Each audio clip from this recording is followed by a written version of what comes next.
أعوذ بالله من الشيطان الرجيم. قل هل أنبئكم بشر من ذلك مثوبة عند الله من لعنه الله وغضب عليه وجعل منهم القردة والخنازير وعبد الطاغوت أولئك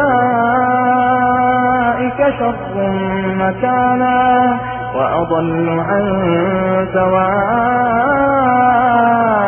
السبيل وإذا جاءوكم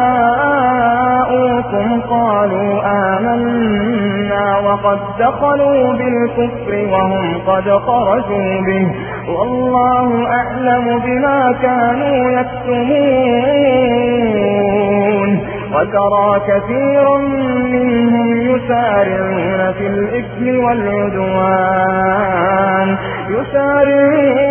الإثم والعدوان وأكلهم السحت لبئس ما كانوا يعملون لولا ينهاهم الربانيون والأحبار عن قولهم الإثم وأكلهم السحت لبئس ما كانوا يصنعون وقالت اليهود يد الله مغلولة غلت أيديهم ولعنوا بما قالوا بل يداه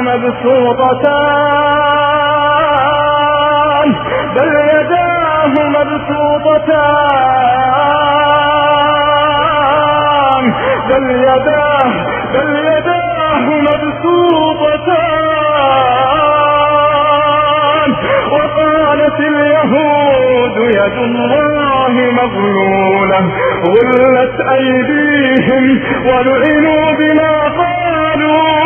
بل يداه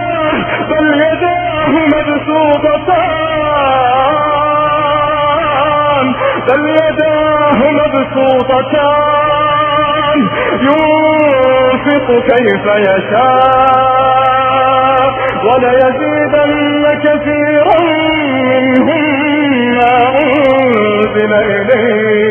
ما أنزل إليك من ربك طغيانا وكفرا وألقينا بينهم العداوة